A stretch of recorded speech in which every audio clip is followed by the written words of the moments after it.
Friends, gather round. We need to talk about a company called Adani Group.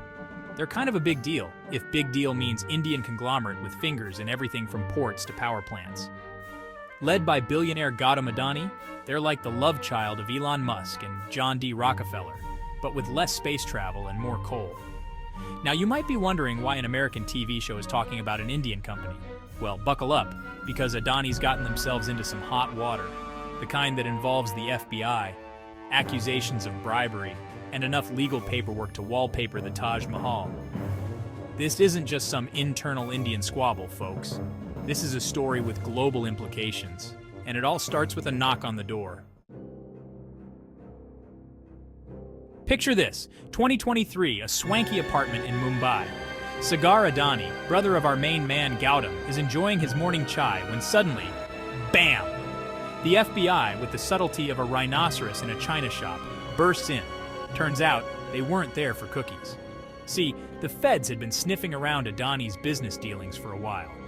Rumors of shady contracts, whispers of bribery, you know, the usual corporate espionage cocktail.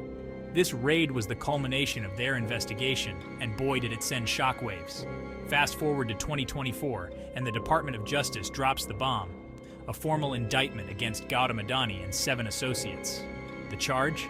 Orchestrating a $250 million bribery scheme to win juicy government contracts.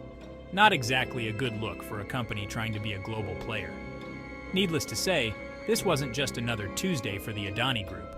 The indictment sent their stock prices tumbling faster than a Bollywood star caught in a scandal. But Adani wasn't about to go down without a fight. All right, let's break down these charges, shall we? The US government isn't throwing around accusations of bribery willy-nilly. They're alleging that Adani and his buddies violated the Foreign Corrupt Practices Act, FCPA. Think of it as America's way of saying, you want to play in the global sandbox? Play fair or we'll bring the legal shovels. The FCPA is pretty clear. American companies and foreign companies doing business in the US can't be bribing foreign officials to win business. It's bad for everyone involved, except maybe the bribe takers. But we're not giving them a platform here.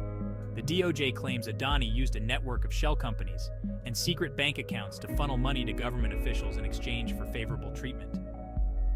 It's the kind of scheme that would make Bernie Madoff blush, and it's got the Fed seeing red, white, and blue.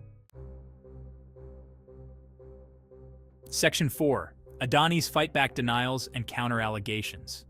Now, when faced with accusations like this, most companies would be scrambling for cover, issuing apologies faster than a politician caught in a lie. Not Adani. They came out swinging, denying everything with the ferocity of a honey badger protecting its young. Baseless, they cried. A conspiracy, they exclaimed. A calculated attack on India, they declared, conveniently forgetting that the FBI tends not to take orders from Bollywood villains. Adani's lawyers are working overtime, filing motions and countersuits, claiming that this is all just a big misunderstanding. They say the company has always acted ethically and transparently, which, let's be honest, is what they all say. It's a classic case of he said, she said, except in this case, he is a multi-billion-dollar company and she is the US government. And spoiler alert, the US government usually wins these fights. Section 5. Fallout. What happens next for Adani in India? So, what happens now? Well, buckle up, because this is where things get really interesting. The outcome of this case could have massive implications, not just for Adani, but for India's economy and political landscape. If Adani is found guilty, it could trigger a domino effect. Investors might get spooked, pulling their money out of India faster than you can say rupee devaluation. The Indian government, already facing criticism for its close ties to Adani, could find itself in hot water. But even if Adani manages to wriggle out of this legal quagmire, the damage to their reputation might be irreparable. The stain of corruption is hard to wash off, and it could make it much harder for them to do business on the global stage. This is a story with no easy answers, folks. It's a tangled web of corporate greed, political intrigue, and international law. And like any good Bollywood blockbuster, it's probably going to be a while before we know how it all ends. Stay tuned.